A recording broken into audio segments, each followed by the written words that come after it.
Today I'm back in the garage messing around with the griddle. Wasn't sure what I wanted to eat today, so I decided to go with some hibachi. Got a bunch of junk in the garage because we got the upstairs done and had to move everything down here, so had to fight to get over here in this daggone corner, but getting it done. First thing you want to do is get your griddle as hot as you can get it. Oh, I got to change up. Out of gas. Okay, I'm back. Had to change tanks. First thing you do is you get your griddle good and hot, and you always leave your griddle. When you clean it up after you use it, you always leave it greasy. Leave some grease on it. Any cast iron you use, pots, pans, so they don't rust. And you get it. I always get mine good and hot still, because you got gnats and flies could have been under that cover walking around on it, and you gotta wipe it down good and clean it up good like that. And then I end up squirting some fresh oil on it, wipe it out again. Let me take care of the cleaning part. Okay, I wipe it all down, get it good and clean. Shoot me some fresh oil on it. I like olive oil for my stuff. Shoot me some fresh oil on it. And I'm just doing chicken hibachi today, because I got a bunch of beef, but tomorrow I'm going back to Cuba with some of my Cuban style beef. Put that on there.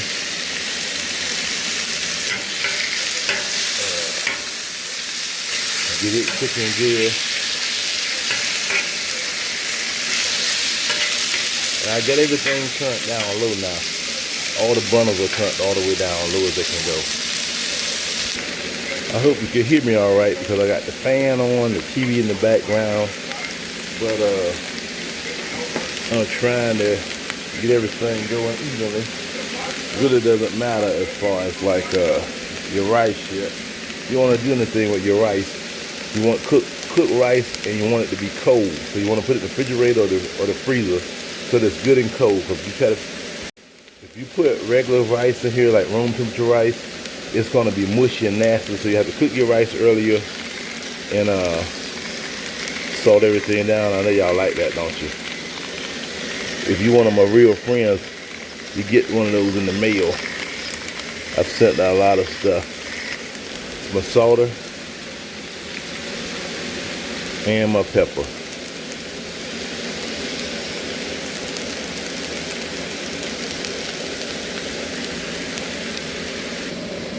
I pour the veggies together. I drizzle a little bit of water with them, and then I put the cover over them so that it's steam them, because that helps it steam them, helps cook them faster. And got the chicken. Won't be long. This will be done. It doesn't take long. That's a good thing about it. And it's a lot of food. And I didn't really get crazy with mine today. The only meat is chicken. I got zucchini, squash, onions,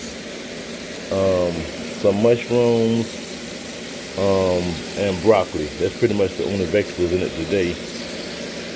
Like I said, steaming them, get them soft. You don't want them to get real soft, because if you do, they're going to still be cooking and they'll end up being mushy. So you just let them get soft where they don't have the crunch to them. And the chicken is done now. And like I said, once it's almost completely done, that's when I throw the rice in, and your rice needs to be fully cooked but cold. So the only thing you're doing is heating it up. You're not cooking it anymore, because if you do, it's going to be mushy, and it's going to be more like mashed potatoes in the hibachi than your rice. And the ingredients today, really the only ingredients is a little bit of rice vinegar, a little bit of soy sauce. Get the cheapest one, it don't matter. And this is what really makes it, the sesame seed oil. It doesn't take a lot of that. That's the last thing I add in, but it doesn't take a lot of that. It'll make yourself greasy if you put too much. Now, like I said, my chicken's all done. I throw a little of soy sauce on it. Throw a little soy sauce in my vegetables. I got everything on the four corners. I got the outside 2 burners off, and I only got the inside burner on, and I got it full throttle. Getting ready to throw my rice in, and I'll show you what I mean when I said I cheated today. It was a last minute decision, so see what I'm saying? I got some of these, put them in the refrigerator, let them get cold. The same thing as if I had cooked them myself and did it, but I didn't have the time to wait and kill time ready to eat. So, throwing it in. I got a half a stick of butter. I'm gonna throw it in there and get the tape off of it. Got my half a stick of butter melting, throw it in there. Mixing it in.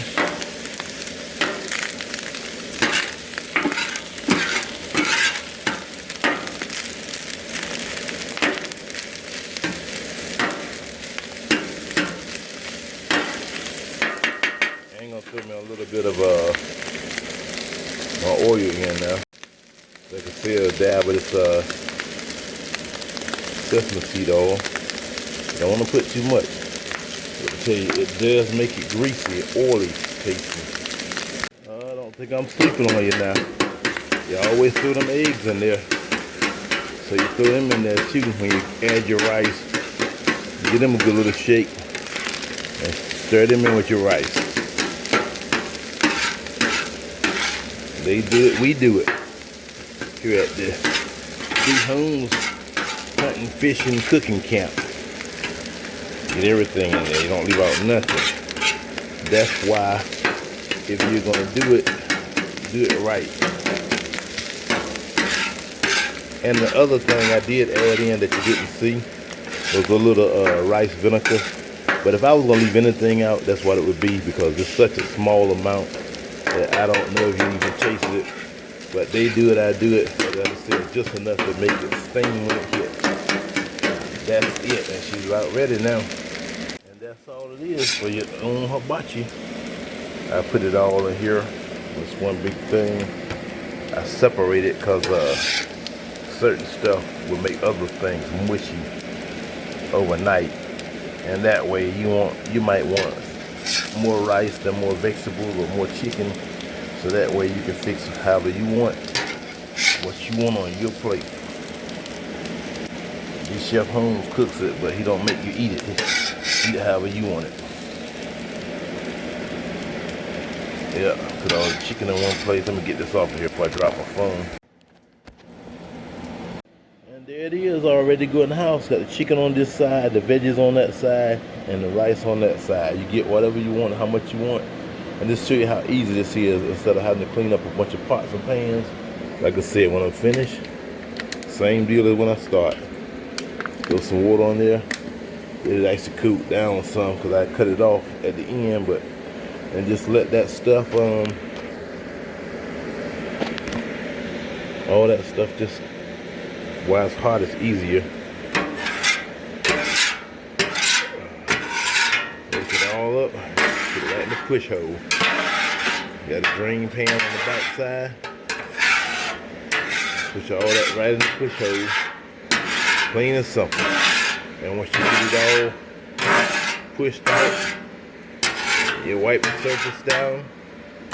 Spray some fresh oil on there. Let me show you, take care of that. Okay, then spread it down, clean it up, shoot you a little bit of oil on it, and just wipe it down. Like I said, you don't never want to leave your cast iron dry. It will rust. So you just want to leave your thin coat of oil all over the surface. Just like that. And she's good to go, ready for the next time. Then you pour your cover over, and that's all she wrote. And that concludes this night's episode. Join me tomorrow as we go back to Cuba for some of that good old beef. This is the finished product. It took probably maybe 5 to 10 minutes cutting everything up, getting it prepped everything.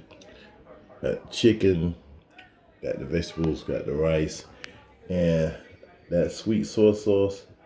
That's what you get when you go to a place that does black pepper chicken. The real good ones, it is so good. And the yum yum sauce, the white sauce that you get at the places. So you can use whichever one you like. Whichever one you like. But I love a little bit of both. But like I said, this is it. And that's how simple it was. It took, like I said, 5 to 10 minutes prepping and no more than 20 minutes total if I wasn't trying to film and make sure you saw everything. No more, maybe 10 to 15 minutes because everything is just softening up, steam a little bit of vegetables, the rice is already cooked, and I normally do it with the heat full throttle so it doesn't take any time. Like I said, join me tomorrow for the Cuba.